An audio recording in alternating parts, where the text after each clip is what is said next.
Oh, We're here. We're here. I We're was here. just calling you. So hold on, let me Just a hang up minute on to get you. the Let me hang up on you. it just took me a minute to get the signal boosted, so to speak. Man, I'm telling you what, I'm about to. Mm. Yeah. Anyways, hey everybody, This is it's what happens, 9:30. folks. Let me cut in. Let me cut in here. This is what happens when you get fat and successful, and you just lord over the land.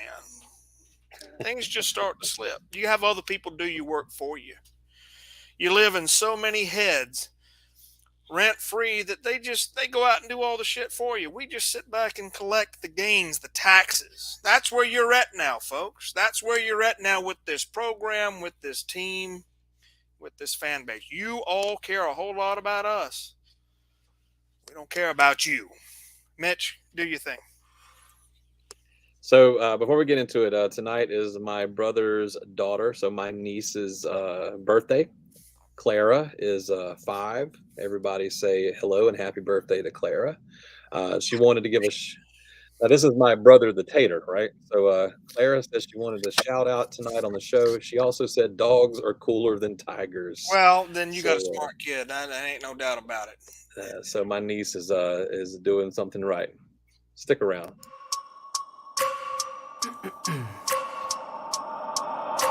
I wake up every minute with the fever dreams. I push my mind to a limit where it needs to be. I work blind, got vision I don't need to see. I'm picking mind over matter, I believe in me. I need to find more hours in the day to breathe. Need to find more power in the way I be. Yes, sir. I've started to say it earlier. It's Tuesday night. It's 9:30. It's time to go behind the hedges. I'm your host, Mitch. This guy over here, the return of Do Natty. Now you told me that you weren't going to change your name, and then here we are with the name change. You Well, said let me you, say something about that. yeah. Let's talk about that. Before I say it, make sure, folks, if you're watching Real Talk, give us a like, give us a subscribe, hit that little bell down at the bottom of the screen. Don't take but 2 seconds. It helps us out immensely. Um, Mitch, we are now where we were last year when I changed my tone, my story. You're My right. We're exactly where we were. we said we had Mississippi State circled on the schedule as the game we were worried about the most, and I think with good reason. Mike Leach is the assassin. He's been coaching a long time. You can beat him by 40, or he can beat you by 60, or he can just stick it in and throw you off of your season. He's done it before. He's made a living doing this thing. Yeah. We circled that game and said, no, man, that's the one we're really worried about. Cowbells, tough season, tough sled, lost all those dudes to the draft, yada, yada, yada, yada, yada. Went in there, played a sloppy game, and still drug them some of them bitches from one end of their stadium to the other. That stadium, I might add, they were undefeated in. Correct. Yes, that is correct. So I'm saying to you now, we're back to do natty. If you can beat us, I'll get on and I'll praise you. You deserve it. But I don't think you can beat us. And who is you? Every team in the league. As a duly elected representative of the reigning, defending, undefeated, undisputed NCAA Division I college football national champions, I say we ain't worried about you. You worried about us. Bring it. That goes for all them boys up in Knoxville, all them slobs down in Gainesville, all them cousin fuckers over in Tuscaloosa. I said it right. Yeah, you said And all it. them drags in Columbus and Ann Arbor and anywhere else you want to go in this country. The championship for this sport that we all love, the greatest sport of them all, goes exclusively through Athens, Georgia. You can't change it. You can't do nothing about it. You can't talk nothing about it. All you can do is sit there and suffer if you don't bleed black and red. And some of you don't. And your suffering sustains me. Well, that's it, folks. Good night. Bye. Actually, Matt, if you recall correctly, What's up? you almost hit the nail exactly on the head. when you talked about earlier saying that it was about this time last year when you started using the N word, the natty word. So it was against Kentucky. Kentucky. There Would was you a like me to play. regale it, or do you want to Sure. regale Yeah. No, you tell me the story. What was the moment in the season where Matt said we knew we were good. We had not seen this before. I kept saying this team is different. You know what, Florida fans, this team is different. Chill out, Tennessee. This team's different. Everybody else coming at us. Clemson, yeah, this team's a little different. When Chris Rodriguez, who is a beast, on a Kentucky team that was solid, maybe even good last year. Yeah, I think they were good. Yeah. Jordan Davis was double teamed, reached out with one arm, grabbed that badass son of a bitch and brought him down with one arm. I said, Natty, you can't stop that. Something is amiss. There might be lightning in a bottle. There might be the secret recipe. Something is amiss. And I'm saying it now. Coincidentally, as we go into Kentucky week, we just went into Starkville, the cowbells, the pirate, the assassin, this unpredictable offense. The SEC West road game. The SEC West road game. A house where the opponent had not been beaten this year against a coach that stresses us out, against a defense that it's not perfect, but them dudes can play and did play against us. And we played a sloppy game, almost like the double team with the arm tackle. We went in there and couldn't run the ball very effectively and threw or gave them 2 turnovers and still came out and beat they ass. What are you going to do? We've just, in 3 weeks, we've shut down Tennessee's tempo. We shut down Florida's power pro. Then we come in there and we shut down the air raid and still produce on offense in all 3 games. That's a 3-week turnaround that I don't think any other team in the country could do. Yeah. What are you going to do? Which way do you want it, Ohio State? Which way do you want it, Tennessee? Get it again. Which way do you want it? Hey, we got a guest here. I want to bring a guest on here, and maybe Vinny can help us answer some of these questions. So, welcome to the show. This is Vinny Hardy. What's up, fellas? Vinny, this is I'm Mitch. This is Matt. You've seen us around before, I'm sure. But I want to give you an opportunity, if you will, introduce yourself to the fine folks out here, and tell us a little bit about yourself. I appreciate y'all having me. My name is Vinny Hardy. Sorry I'm a little late. I was caught up in this Kentucky-Michigan State overtime game, double overtime game, and is it over? No, still 3 minutes left. So let me pull that up. I saw the link, and then I got sidetracked. My fault, fellas. Hey man, we actually got a little sidetracked out of the gate tonight too. We're stumbling here as well. Are y'all getting any of this weather down there, Vinny? I got about 4.5 inches of snow on the ground up here in central Pennsylvania. Oh wow! Oh, I live outside of Knoxville. Nothing orange about me. It's just a little chilly and rainy. I just came back from Green Bay. I'm a Cowboys fan, so I went to Lambeau. Saw that. And I saw your post on Facebook. You got the tour of the stadium? Yeah. That's cool, man. That's cool. It's kind of warm now compared to Wisconsin, so yeah. Yeah, I imagine so. I host a couple podcasts. Cats Talk Wednesday, every Wednesday with Terry Brown. Been doing that about 9 years. Yeah. And Believe in Kentucky on the Believe Podcast Network. Been doing that a couple of years with. So you do audio stuff, or do you have video series as well? Oh, both. The there's Believe YouTube and part of the BS3 network. We do the Cats Talk, put that on YouTube, and then there's the Believe TV. So yeah, it's a little bit of both. I want to see if I can get this typed up for you here. Tell me if this is right. Is this right? Believe in Kentucky. If you go Believe Podcast Network on YouTube, okay, that's what it would be under.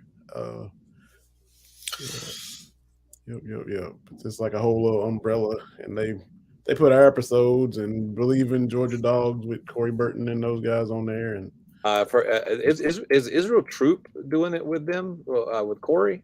Yeah. You know, he played his high school ball in Tift County down in South Georgia, where Matt and I are from. Oh, cool. That's Yeah. right. Regardless, man, thanks for coming on and welcome. Yeah. Please don't be taken aback. Sometimes I can become blusterous. Y'all are champs right now, man. Y'all are the champs. So hey. And you know what? I'm glad you brought that up because I saw something on SEC Nation that really struck a chord with me. There was a couple of callers that came in and was like, "Man, why is nobody talking about Georgia? Why is everybody disrespecting Georgia? How come nobody wants to give Georgia their props?" And before this call, I was like, yeah, why not? And then of all people, Doring and that I don't remember the guy's name, the other host, they were like, because we don't have to talk about y'all right now. We know what y'all are going to do. Y'all need to condition yourselves to this position. We expect you to win. We expect you to do things. We're only going to talk about you if there's a big story or a controversy. So don't take it as disrespect. You know, there's going to be a lot of people coming at you, coming after you, like they used to do Bama, and y'all don't have to worry about that anymore. And it was like I got shot in the forehead. I was like, oh yeah, you mean I don't have to shit talk Florida fans no more? You don't have to do that no more. You don't have to do that no more. You mean I don't have to? I don't have to get bogged down with Tennessee fans. No, you don't have to do that no more. Okay, so just be on top of the mountain, be respectful, be humble, act like you've been here before, and let it ride. Yep. That being said, Kentucky. I don't know how familiar you are with Mitch, or if you followed him or listened to him through this season. Mitch he's a dog. We're dogs. Mm-hmm. But Mitch used to have a big pair of Kentucky blue underwear that he would wear because nobody cheered harder for the Kentucky Wildcats in college football other than a Kentucky fan than this man over here. Yeah, and I kind of said, yeah, you know, I see it too. Stoops is doing a good thing. They always play us tough. They got some good wins. They're second or third best in the East, easy. But I think this season something has happened. What happened? Tell me what happened. I feel a little disappointed. Am I wrong? Am I right? And why? You are right. And you know, going into the summer, it was who's gonna challenge Georgia, Kentucky, Tennessee, who's fighting for second in the East. Going into the season, Kentucky looked to have all the pieces in place, but the offensive line is underperformed, and it's kind of short-circuited everything. Now, did you guys lose a bunch of linemen last year? And these are new guys that are these the same old guys? Lost 3 to the NFL. Offensive line coach. This is the third offensive line coach in 3 years. Part of it out of their control. Oh, hey, we're living that life too, brother. You ain't telling us nothing. It's out of control. John Schlarman passed away. I remember that. Yep, I remember that. So that was then rough. you brought in Wolford from South Carolina. He stays a year, goes to Alabama. And now they bring in Zach Yenzer from the 49ers. So that, you know, you don't make excuses, but that plays a role. Sure. And you lose 3 guys to the NFL. So you're bringing in 3. 5-star left tackle, Kenyatta Goodwin, hasn't developed like they thought, hasn't played as much as I think I remember seeing him on your recruiting list, like way up at the top of the board. And I was thinking, man, I wish we could get our hands on that guy. You know, maybe we could flip him or something. But no, he seemed pretty well locked in. I'll tell you, the guy, you know, last year you guys had help me. I mean, Wandale Robinson and who was the other receiver whose name I've now just forgotten? Joshua Ali, right? Yeah. Like you guys had Robinson and Ali, and I thought those guys were a good duo. You got Levis back there, who people are going to rip on him because it seems to be the trendy thing to do. But the guy's talented. He's a physical specimen, and Chris Rodriguez, of course, right? And I thought, man, these guys have some parts. They got some parts, right? And the line was really strong too. We Georgia fans, when we play Kentucky. Well, first of all, before I get into this, do you know that if you went and saw what Georgia's record was against every team in the SEC over the past 10 matchups, do you know which team Georgia has the best record against over the past 10 matchups? The past 10? Best record against which team in the SEC over the past 10 matchups? Got to be us. It is. It's I mean, Kentucky. Georgia yeah. is 10-0 against Kentucky in the past 10 matchups, and I say that because it doesn't feel like that. It feels like when we play Kentucky, we come out like limping with bandages and like like cartoon crutches and stuff. That's the way it feels. This is not a game we look forward to. I don't know how y'all feel about it, but every season, the hell with the record, the hell with where we're ranked. We always look at each other and go, God Almighty, I hope we get through this one. Right. Now you would think with 10-0, you'd be like, we got them. That they talk like that down in Florida and Tennessee when they go on a streak. Yeah, this is given, but we're humble, we're reasonable people, we're normal. And every time we face Kentucky, whether here or on the road, it's like, something might happen, and I think it's because of the style of play. Kentucky likes to hit you in the face, and it's a street fight. It is a fist fight, and the brass knuckles come out. Yeah. Somebody's gonna grab a brick. Somebody's gonna grab a pipe. Right. Yeah. You know what I'm saying? And I'm not gonna say it's scary, but it's worrisome. It is, especially in these last 2 years where we're like, oh man, we're going to the title game. We win the title game, we're going to the playoffs. I hope we don't lose like 3 dudes to Kentucky, but it could happen because it's happened before. Yeah. I mean, if you ask me right now, like what's on my wish list, my Christmas wish list right now for the Dogs for the rest of the season, my wish list is don't get hurt. Like that's the list. It's the whole list. Just don't get hurt. Hell with the spread. Just don't lose dudes. Right. And that's not saying that's not us saying they're dirty or anything. It's just y'all play tough. It's a physical game. It is a street fight. It always has been, especially since Stoops got there. Yeah. And it's on our mind. I'm not gonna lie. That's what we're thinking about. It's similar styles, but you guys have more talent, obviously. But it's the same kind of physical throwback, not a spread offense. It's still I formation. Yeah. Punch you in the mouth, kind of knock down, drag out. So yeah. It's not what Tennessee's trying to do and all this kind of stuff. Yeah. It's just too, like you said, old school throwback, smash mouth. But you guys have more depth and talent, and that usually always bears itself out over the course of the game. So I'm glad you brought that up because Matt and I before you came on camera, we had just started talking about this. We play Florida. Florida is a similar. They want to run at you, but and rather than throw the ball over, they want to run at you with their quarterback too, right? They got a big old monster back there, AR, running the ball for them, and passing game is sort of an afterthought with Florida. They just want to play good defense and sort of control the game on the ground. Then we go play after them. We go play Tennessee, and you've seen what kind of offense they're running. This is circus, the greatest show on turf style offense. A mile a minute and everything. And then you turn around and play Mike Leach and his this air raid nonsense or whatever, and then you got to turn around and play Kentucky, more pro style, more balanced, like more traditional style. But that's a heck of a lot of variety from week to week to week to ask this. You were talking about losing guys to the NFL. I mean, yeah, we did too. We lost 15 dudes to the NFL, and a lot of those were defensive starters. And now you got all these like freshmen and sophomore out there, and you're like, where are the brand names? You know what I mean? Like, where are our guys at? We're still learning some of these dudes. Like last year I could rattle off numbers and names just like that. There's some guys make tackles, and I think I have no idea who that is. I don't even know who this guy is. Remember number 19, Matt? I have no idea who number 19 is. Yeah, that guy, I can't help you. right. And so it's not number 88 at this point. I'm like, I think his name is Johnson. 88 is Jalen Carter, and outside of 88, I might get close to the name. Maybe number 5, Ringo, because he's sure. Feast or famine. You either he's also edged and he's gonna take you off. There's no in between. Yeah. So but it's like oh man, I now done lost my train of thought. I forgot. Can I pick it up? Go ahead, yeah. I want Vinny's opinion on something.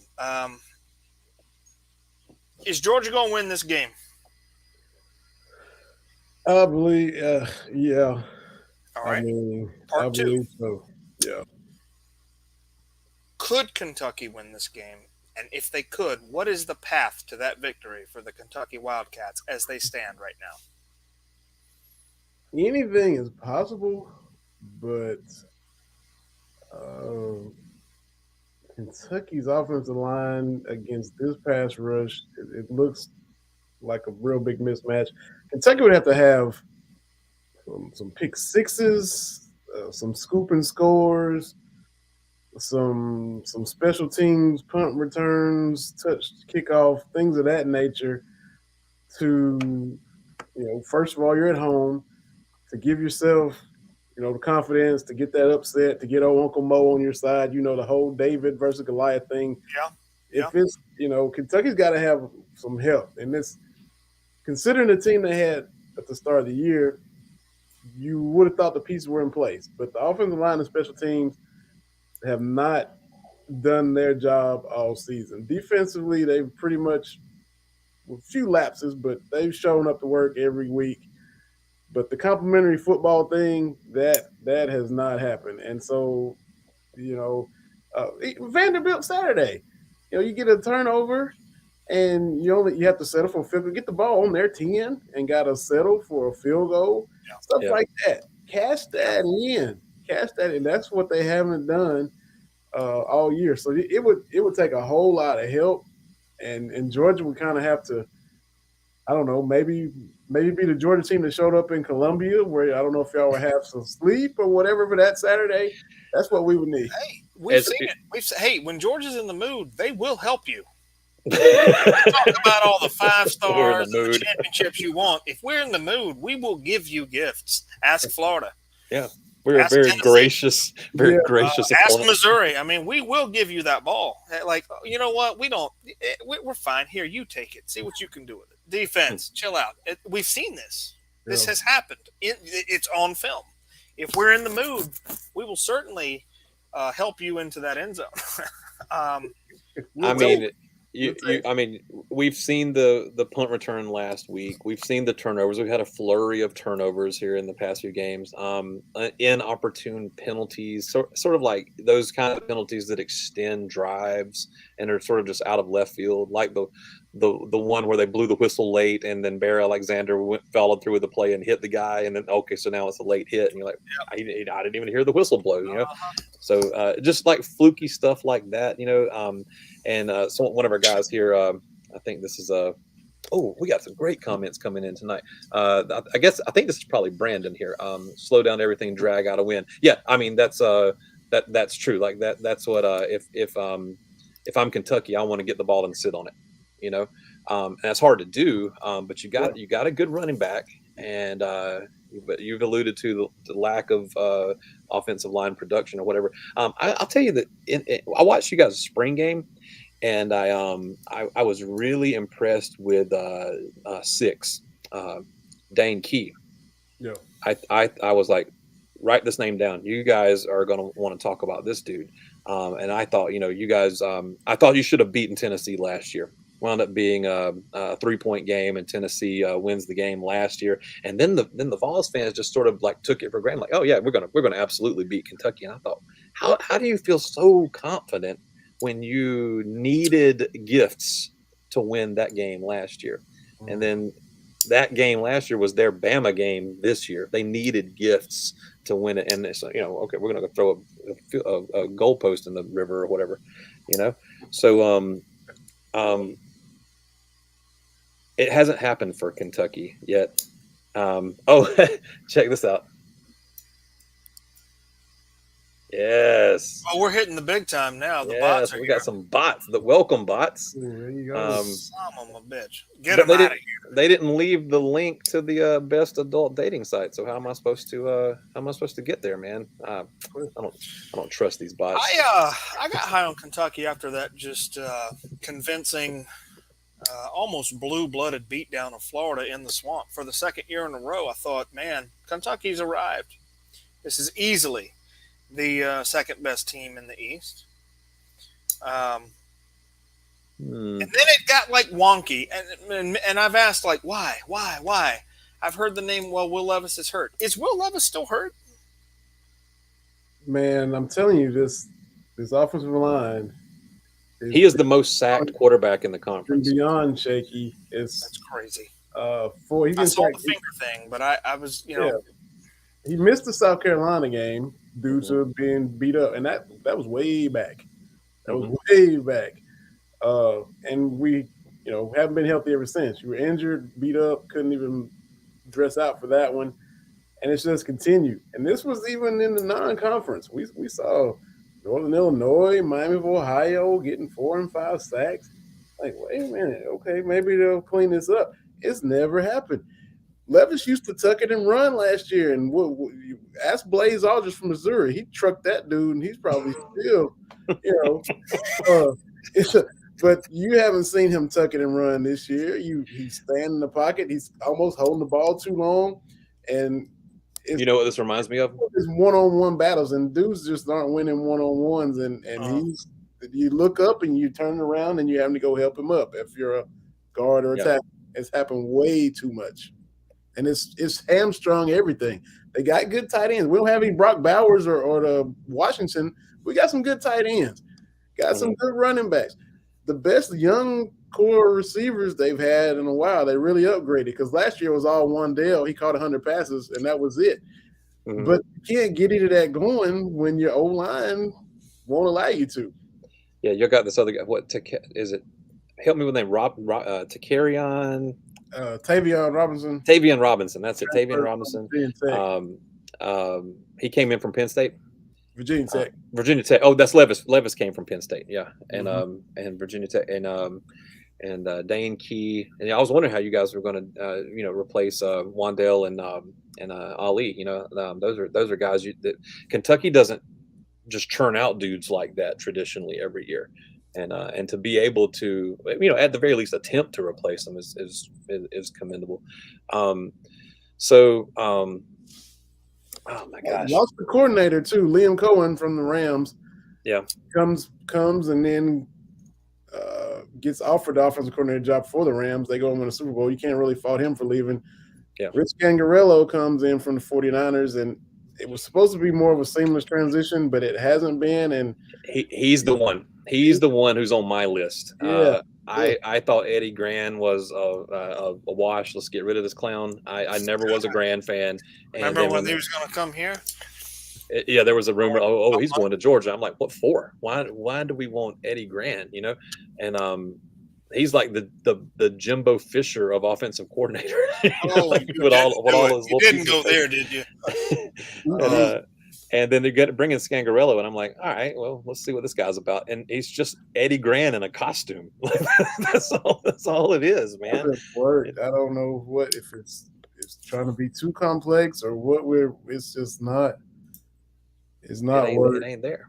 Have you seen Josh Heupel's playbook? It's like written on a dinner napkin. You know what I mean? Like that's all it is. It's just it makes Mike Leach look like an encyclopedia. Exactly right. So this weekend, I'm gonna take I'm taking the dogs and the cover. And that's not shit talk. That's not being. I don't think it's being unrealistic unless you can make a compelling case. Either one of you. Considering if this were the Kentucky that we saw just own Florida in their own stadium, I might be like, okay, we got shit to talk about. But this is the Kentucky I just watched lose to Vandy. Again, all due respect. This is the Kentucky I'm watching body language. I'm watching X Factor. They just seem like they didn't even want to be out there. I don't know what that is.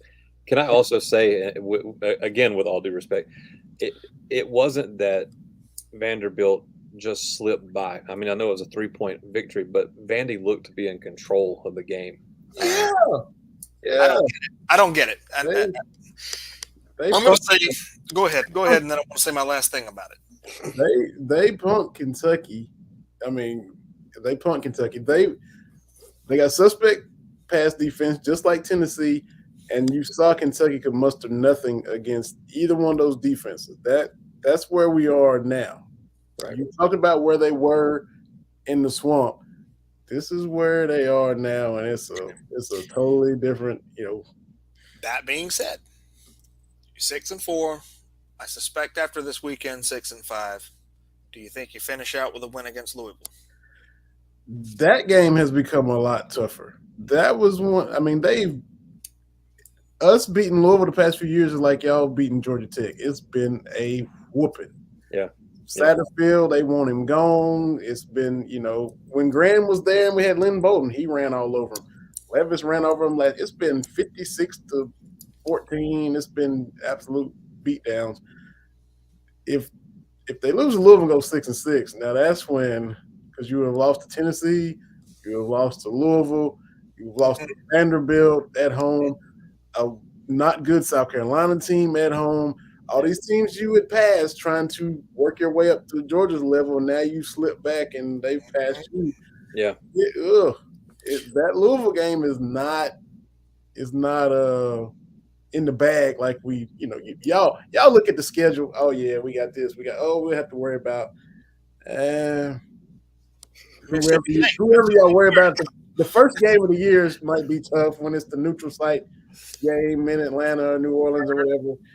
And that's how we were with Louisville, but not the way not now they're playing right now. But clearly, Vinny doesn't know our PTSD, Matt. Mark Stoops, you hear the rumor. I don't know. You're the Kentucky guy. Let's hear from a real source. You heard about the friction with him and the basketball coach. Kentucky's a basketball. Well, I'll get rid of the air quotes. Kentucky is a basketball school. I mean, that is a fact. But Stoops is trying to say, no, we're also this football school. If things go sideways, and is Stoops going to be the guy? You talk that talk, and you didn't walk the walk. Now you got everybody looking at you when you pop off like that. Right. And you can't say all of that talking about born on third base and that like you hit a triple and all that. You can't say all that and then lose to Vanderbilt and then lose to South Carolina. So you can't pop off like that and then give this kind of season. You talk like you knew, okay, we got something. You know how Spurrier always knew when he gets to talking, you knew, the Gators going to be good. But yeah, just like Jacksonville. Sorry, there was a fire. I had to put the fire out. What is that? What does that even mean? We were talking about Vinny said something about a neutral site game, and Chucky said neutral site game in Atlanta. Ha ha ha! And I'm like, yeah, just like Jacksonville is a neutral site game. Neutral site for who? Skip it, man. I was trolls. Did y'all play Oregon in Atlanta or something? I was trying to think of something. I'm trying to connect the dots, but honestly, this dude is special, Vinny. It's a circular thing, and that's it. That logic, and it just delete. Can carry on. You can't say all the stuff he said and then have this kind of season, and so now, the pressure is on you. Everybody's going to be looking at you in this off season. Yeah, we were. The expectations on this show were, man, we better be ready for Kentucky, and we still got to be ready for Kentucky. But it's not 2 weeks ago feeling that it was in the preseason or even after y'all just after you went down to Gainesville and just swept them under the rug. It was like, uh-oh. Or even last year. Last year, we were excited to come to Georgia. Both teams undefeated. Still, It was a measuring stick. 2018, when y'all came to Lexington, that was the de facto for the SEC East. Or was that 19? Was that 18 or 19? It was one of the. I think it was. We'll see. We go to y'all. We go to y'all in even years. Yeah, I think it was 2018. Y'all came up here, but the COVID year messed that up. So I think it was an odd. Yeah, I think we were in Kroger Field, in 2019, I think it was. Y'all won 34-17, whatever. That was Benny Snell. Benny Snell was still there. Yeah. It's a bad dude. So this year, in our minds, we're thinking they're going to be better equipped for Georgia this year than they have been in these other years. Yeah. And I kept saying, my co-host Terry Brown, if you get through the schedule like you like, and you get Georgia in November. You get Feinbaum there. You get SEC Nation there. You get, maybe game day there. And I'm like, maybe it's snowing, maybe it's cold, maybe we get the weather to help us. This is what we were thinking it might materialize into, and it's not. Hasn't done it. Well, So I remember we saying thank you because this was the stretch of the season where Mitch and I, off camera and preseason, were looking at, and there was some sweat. There was some like, oh shit. You mean we got the Vols and then we got Mike Leach and then we got Kentucky. Yeah.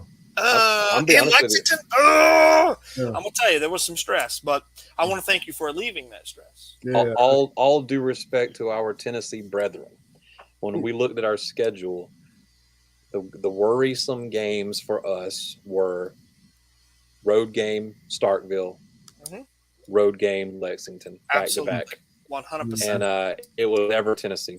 It was never Tennessee, and that's all due respect to them. I know they have a good team, they have a fine offense, and yada yada yada. Nobody saw that. Nobody saw it coming the way it came this year, though. I think Josh Heupel, candidate coach of the year, ahead of schedule doesn't even do justice. Mm-hmm. Just tying into what Mitch said, our concern was Starkville, Lexington, Starkville, Lexington, based on the body of work we had seen from last season. And the body of work going through, I would say, all the way through Northern Illinois. We're like, oh, God, here we go. Yeah.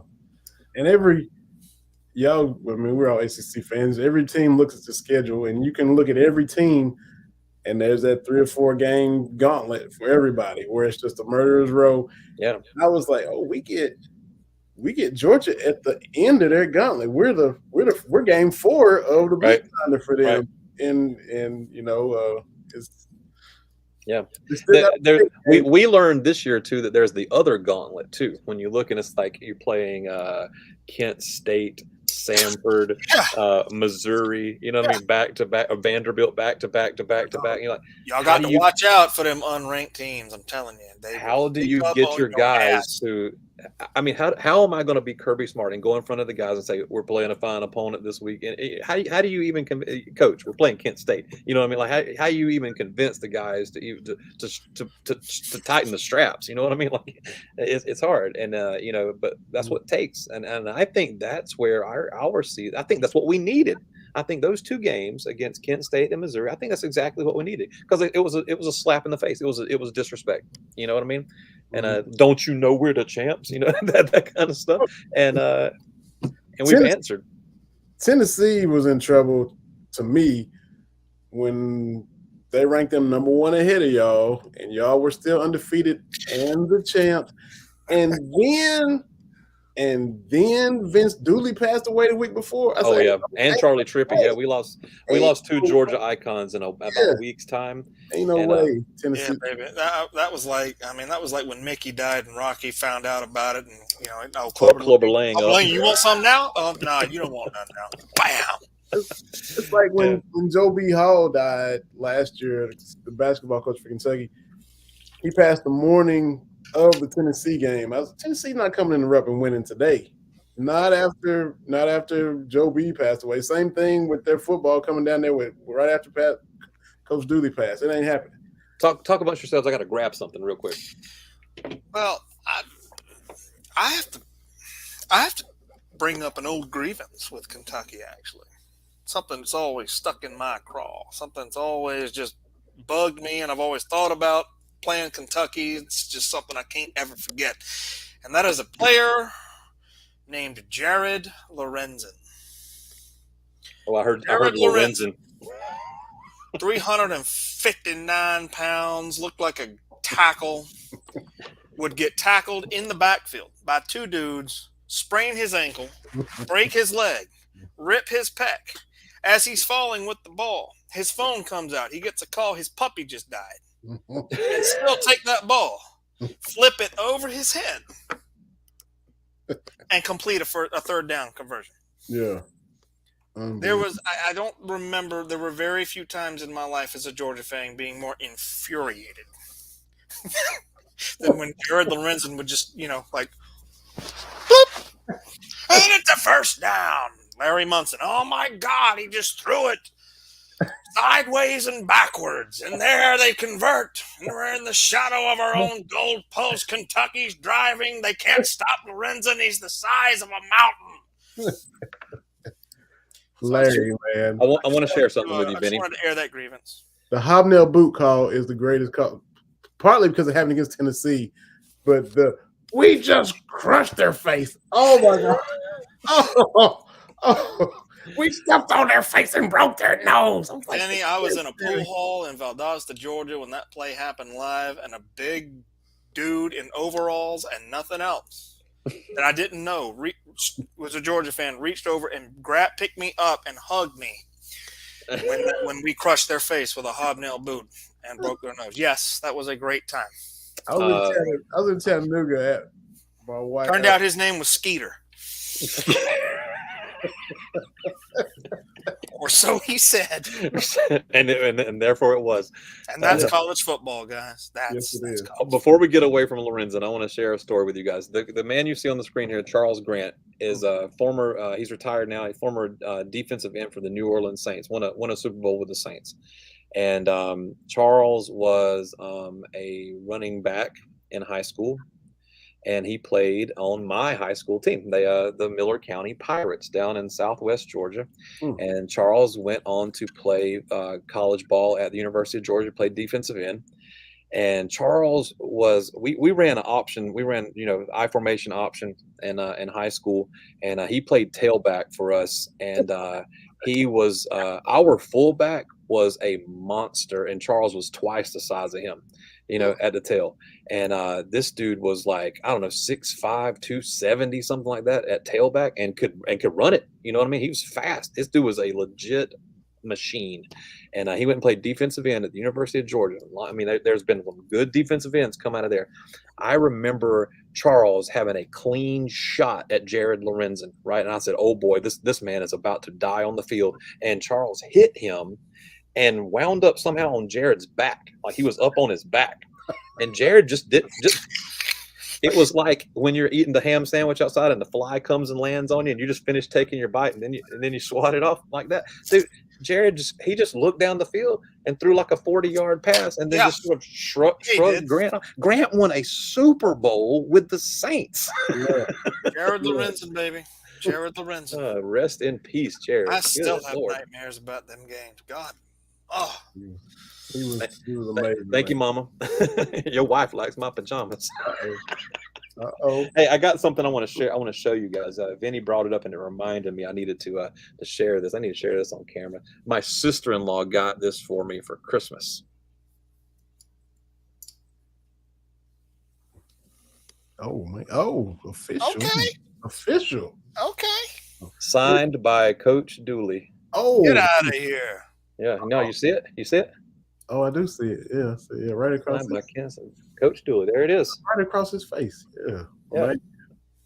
So that sits on the special shelf, over there. It don't come down, but I felt like I needed to bring it down. And yeah, that was signed. Let's see, that was signed before the Natty last year. That was around the Michigan games when she got that signed. So I don't know. I just felt like I needed to share. Show and tell. Tennessee fans will ever celebrate something signed by Jeremy Pruitt? McDonald's bag. You think Florida fans will ever celebrate something signed by Michael Wayne or Urban Meyer, even though he won it? They might get an affidavit from Urban Meyer. Dude, if you were a Florida fan, would you get your jorts signed by Dan Mullen? Would you? I would. Me not. Butch, hey, what about Butch? Winner of life. Champions of life. Yeah, whatever the hell it was, I forgot it. So, all right, Vinny. So we've been on for about 45 minutes now, a little more, and we're going to try to keep it under an hour. So what we like to do at the end of these shows is we go through this week's picks. All right. So I'm going to get that all set up for us. One moment, please. And for those of you playing along at home, stick around. We'll be right back.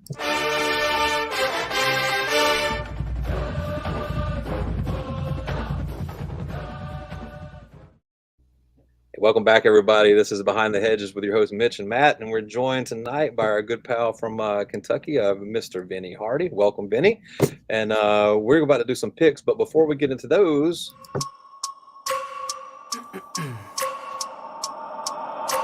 I wake up every minute with the fever dreams. I push my mind to a limit where it needs to be. I work blind, got vision I don't need to see. I'm picking mind over matter, I believe in me. I need to find more hours in the day to breathe. Need to find more power in the way I be. I took the case off. Oh, official, man, that is nice, Yeah, man. you see it there, huh? Man. That's gonna be the next week's. That's gonna be the thumbnail for next week's video. Okay, cool. All right, guys. So we got some business to handle right here. The penmanship, even that. I know, right? Oh, the cool thing was that at the Tennessee game, they had his signature painted into the sideline, so into the boundary. So there's the white coach's box, and it was his signature in there, and it leaked into the the stripes, you know what I mean, on the field. Yeah. And I looked at it, I thought, I've seen that before. Oh yeah, So that's cool. Anyhow, here is picks for the week. Here we go. I tried to get ranked teams or games that were meaningful for playoff implications. All right. Starting with the 12 o'clock. There's actually three. We got 12 o'clock games here.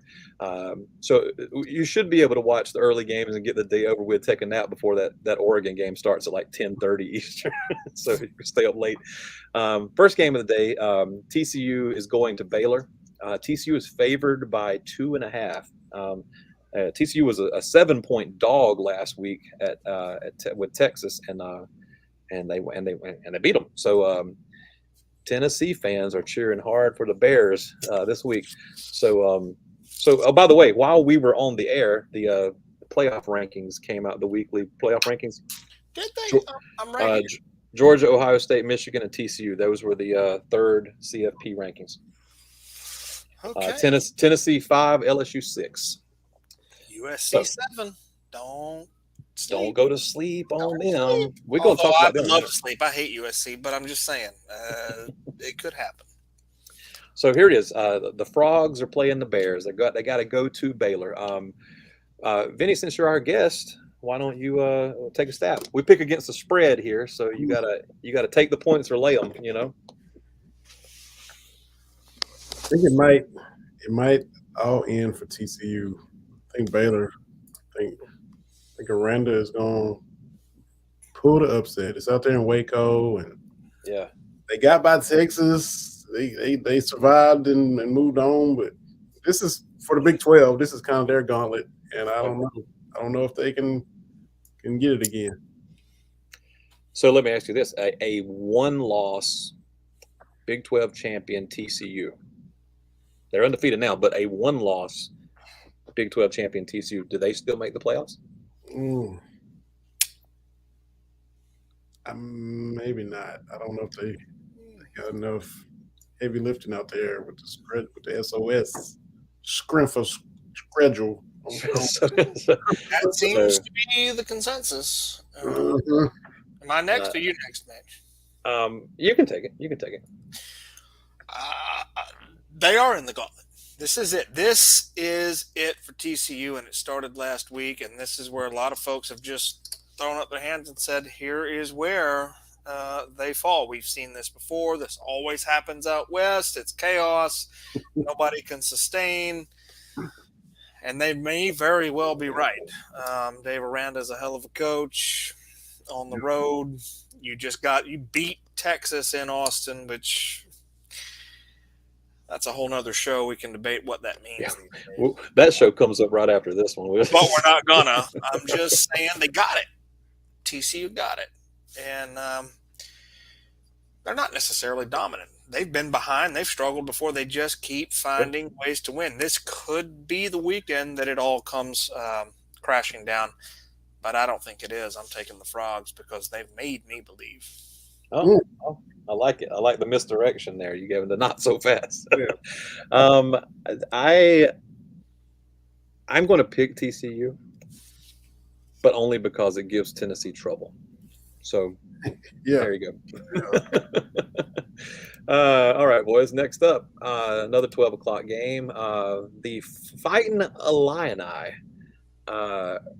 visiting Michigan. Michigan's an 18-point favorite. I think what is interesting about this game, though, is Illinois last week they were the number one scoring defense in America, and number two was Georgia. And I remember telling Matt, "Hey, man, Illinois is struggling with Purdue. If Purdue, scores a bunch of points here, we can leapfrog Illinois." And sure enough, that happened. But what also happened was that Michigan held their Rutgers, I think it was, they held them to 3. So Michigan actually switched places with Illinois. Michigan was 3rd last week. Now Michigan is number 1 and Illinois is 3rd, and Georgia's still in number 2 with the scoring defense. So Michigan has taken over, and Michigan is favored by 18. So my question is can Michigan score 18 on Illinois' defense? And I don't know, man. I think Michigan's going to win this game, but I think this is going to be a little bit closer than that. So I'll take Illinois to cover here. Same. I think Michigan will win by 9-12 or something like that, but not by 18. Top 3 scoring defenses as of today: number 1, Michigan; number 2, Georgia; number 3, Illinois. All things point to a slogfest. Mm-hmm. I don't think so. Michigan knows they got to start sending a message now. There's people who say if they squeak by Ohio State might slip to 4. Michigan might be trying to make a case now. I think they're going to beat Illinois, and Illinois is going to run out of gas, and Michigan and Jim Harbaugh are going to go for the kill. I think Michigan covers. Wow. I appreciate the explanation, sir. So I'm going to relocate real quick to finish out, too. So y'all just bear with me. I'm on mute and just relocate. Sure. Yeah. This man's got to move because he knows what's coming up next. Man's busy. He's got to get into the right space to confront reality, as do most of the other fans in the nation.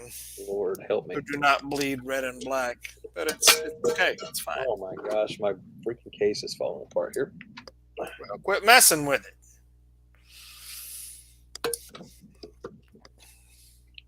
Mitch, I think we need to give this to the guest of honor to open it up. Okay, we'll let him pick this one first.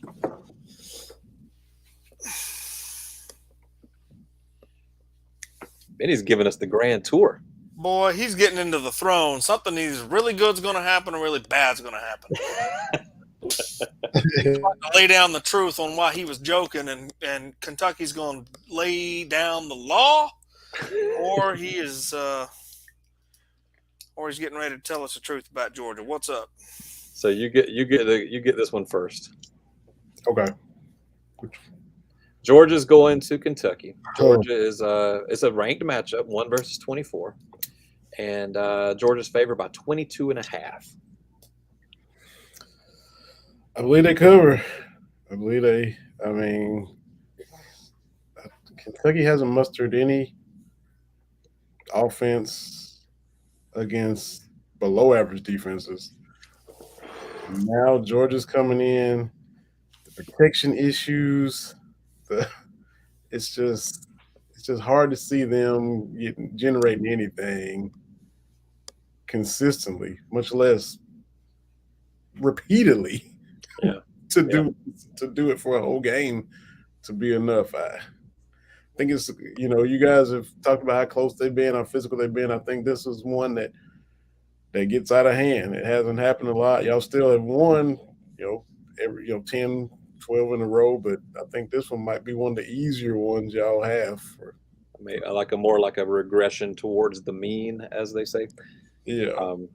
I'm kind of inclined to agree. There's a part of me that wants to say, nah, but Georgia's going to play. There's going to be some sloppiness to it, and Georgia's going to let them sneak in, and 22.5 is a big number. There's a part of me that wants to say all those things that I have said before, but I don't know, man. I really feel like that I feel like Georgia's going to roll this week. I kind of feel like they're in that same sort of mindset that Matt was talking about with Michigan. Like it's just there's no distractions. It's just like the team in front of us has got to go, bang. You know what I mean? And that's just what it is. So I'm taking the dogs and I'm laying the points. Yep, it's hard to see it not playing out that way to me. I'll tell you something else I'm looking at too. Right now, Georgia has allowed 91 points in conference play. I would like to hold Kentucky to 9 or fewer points. Because that would give us the double digit. You know what I mean? Like we'd be the only team in the conference to allow fewer than triple digits. And that's vanity. It doesn't matter that much. But Matt seems to have. It's not a Powerball ticket. I have something to say. Okay, sir. He already got plenty of money. That's what that means. You talking about you want to hold them down? You want to pad up those defensive stats? Let me throw something down on you. This ain't shit talk. This is just facts. Kentucky, total offense 107th, scoring offense 94th. In both of those categories, total offense Georgia number 3, scoring offense Georgia number 7. Total defense Kentucky 17th. Okay. Scoring defense 21st. Sure. Total defense Georgia number 6. Scoring defense number 2. Guys, the Dogs are going to cover here. This is a business trip. I just hope it doesn't get chippy outside the game. I do too. Out there getting tangled up and doing stupid shit. I don't want I just want this to go as it should go, as the numbers suggest it will go, and us get out of Lexington with as many healthy players as we can. Because again, all due respect, the season didn't go the way I wanted to go. We do have bigger fish to fry. I don't want to get some key injuries here, but I do think the Dogs don't go in there and take care of business and cover all 22 and a half of them points. And at the risk, depending on Stetson Bennett, making it look easy. I think Stetson finally launches his bid at New York City. Finally launches his bid at the Heisman. His Heisman campaign is finally going to kick off at the expense of the Kentucky Wildcats. Well, all right then. Okay. I still think that dude missed a killer opportunity to sign an NIL deal with the USPS, right? Sure did. or either the Postal Service missed the deal and won. Oh boy, this one. All right, the fourth pick, 4th out of 5 here. 4th out of 5. USC, number 8 USC is traveling all the way across town. They're favored by 2.5 against number 12 UCLA. Now UCLA lost a heartbreaker last week. They dropped one to Arizona, right? And I like these teams the way they were setting up. Utah Oregon clash, USC UCLA clash. It's just it's like a mini playoff inside the conference or whatever. It was looking really good, and then fairy tales, they don't come true or whatever. But USC is sitting down there at number 8. And I think that we just said, too, that the CFP had them at 7, right? Did you say 7? With one loss. So a one-loss Pac champion, they still have an argument for the playoffs. So I like USC in this game because it gives Tennessee trouble. Nobody likes Tennessee. I like Tennessee. I like them. But they don't. But it's like when your little brother, your little sister, whatever, is like just don't know when to stop, and you're like, all right, now you need to go on. You need to go on, sit down somewhere, right? And they just keep on, and then the next thing you got to put them through a wall, right? So, Vinny, when you have to hear Tennessee by 50 for a whole week. And they come into your house, and you're the defending champs. You're like, y'all drove me to this. You drove me to this. I wasn't going to drink, but you drove me to it. I wasn't going to choose violence, but you drove me to it. Yep, that's what they did. I get it. So, what do you think, Matt? What do you think about this USC UCLA game? You were an LA boy. You lived out there for a bit. I am loath to ever give anything to USC. The disrespect to my team, the disrespect to the Southeastern Conference, the disrespect to the Southeast and the South as a culture. This gets bigger than football when you're talking to me about USC, dealing with those fans in LA. However, USC might be the the one. They might be the last great hope for there to be a conference champion included in over a one-loss non-conference champion, which would be Tennessee. But I think Tennessee's a better team. It would make good laughing and shit talk material should they sneak in. I don't know. Lincoln Riley's, he's doing the Josh Hype thing, but in the Pac-12, it's the same deal. Bunch of offense, ain't got near and a bit of defense. Mm-hmm. But I think Chip Kelly's a fraud. I always have. I think it's a gimmick. The gimmick is up, and I think USC pulls this one off, and then you'll see the brand bias in the media start pushing them because they love USC the same way they love Notre Dame, the same way they love Ohio State, Michigan. The old school thought, that old like in 70s and 80s, all you ever saw was USC, Notre Dame, Ohio State, Penn State, those teams. USC's part of that club. They'll pull this game off, and then you'll start seeing them talk about being the front runner. I hope you wrote that down, Vinny. Matt picked the Trojans, and that's man, that's almost as bad as me picking against Kentucky. So what about you? What about you, Vinny? What do you think? I wasn't really sold on either one of them. I mean, props to both of them for what they've done in their league with their schedule. I'm gonna say UCLA by 3 somehow, some way. I'm gonna pick the Bruins by 3.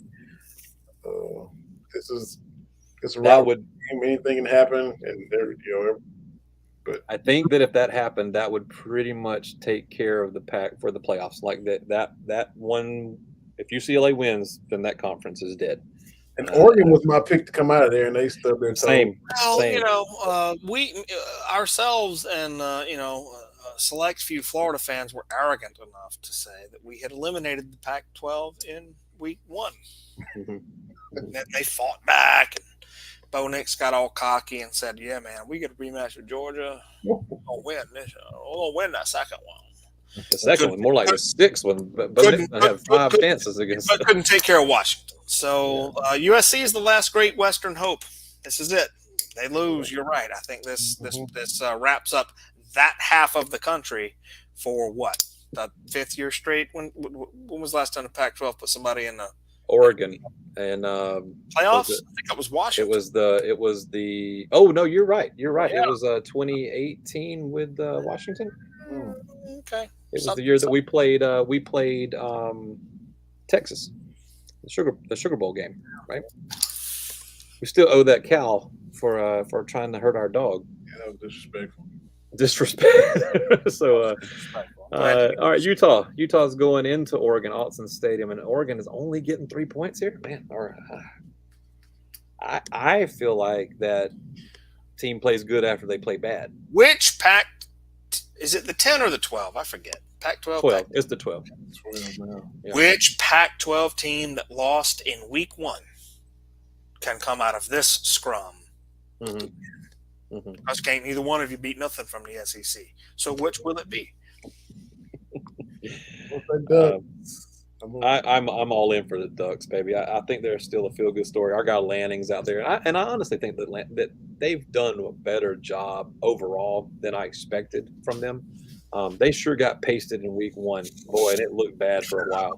I'm gonna watch those highlights tonight. That's what I watched to go. The Oregon Georgia game 2022 is my nightcap. I'm feeling down or blue. I just turned that game on, and everything's better. The duck hunting game. Okay, that's right, baby. We did have we did have the best thumbnail for that week. It was a picture of a kid playing Duck Hunt on Nintendo, and I photoshopped my face onto him. It was like, "Hey Matt, want to go play Duck Hunt?" You know. Boy, did we! So who do we got, gentlemen? Mitch, you're all in for the Ducks. I'm all in for the Ducks. Okay, I'll defer to you. Yeah, I'm gonna take Oregon. It's one of those styles make fights things, like it always is with these two. Yeah, but Oregon at home, I think they'll get it done. I think it's going to be a good one, though. I really do. What about it, Matt? I'm going to agree. Austin Stadium's tough. Austin Stadium might be the closest thing you'll get to an SEC atmosphere on that side of the nation. Mhm. And I think the Ducks will bounce back, and I think the Ducks will get Utah this year. For sure. There it is, boys. I got it. I got it written down. These are the receipts. So next week when the trash gets talked, there it is. Folks at home, normally we would do our petty factoid of the week. Hey, I got an idea though. Hey, Vinny, of all the teams in the SEC, who do you feel most inclined to be petty towards? Oh man, put that on a T for me. That is easily the Volunteers. far and always will be Tennessee, and it's because look, because we lost to them so many years in football. That streak they had started when I was 7 and ended in 2011 when I was 34. So that's how long they went without beating Tennessee in football. We would go every year. My dad, my sister, and I. We're going to Knoxville, we're going to Lexington. We're going to be there whenever we finally beat them. The end of the streak. It happened in 2011. We stormed the field. As we're storming the field, I'm like, this means another year, Joker Phillips. Oh well, let's go down here and this field anyway. So that's it's worth it. It's worth it. Sometimes you got to make them sacrifices, though. Sometimes you got to do it. Yeah. We're going to count that as our petty factoid of the week. There it is. We stormed the field, even though it meant more. Joker Phillips. I love it. Hey, thank you, Vinny, for joining us. We appreciate it. One more time for the folks at home, check out our guy, Believe Podcast Network. And, for real. Thanks for coming on. We've really enjoyed that. Maybe we can have you on again sometime. Absolutely. Or maybe you invite one of us onto your show. We love to talk, if nothing more. So I spurred a moment, but tomorrow 6 to 8, y'all free to. That's a good question. You should hop in the Field of Streams chat. I believe the Shelby and Ethan they're doing their SEC bias show tomorrow night, but you guys could cross the streams like Ghostbusters and defeat the bad guy or whatever. Fans or Shelby is an Gator and an Aggie. Yes, Shelby's an Aggie and Ethan's a Gator. They do a show called SEC Biased. She has moved on to hockey season, just to give you some context. Poor Shelby. Poor sweet Shelby. We don't even make fun of them no more. That's when you just bless their heart mode now. That's it. Bless you. I felt bad about it, but I did it anyway. I posted the standings, and then I just kept zooming in, tighter and tighter and tighter until it was just on that 3 by their by the win column for A&M 3. It just zoomed into the 3. All that money. Vanderbilt's up there. Jesus, you hate to see it. Again, but that's the show we're going to run after the Texas show, which comes up after the show, right? So hey, that's a good idea, Vinny. Look in the chat. We'll wrangle that up after this. All right. So I'm your host, Mitch. This is Matt, and we out. See y'all next time. Go Dogs.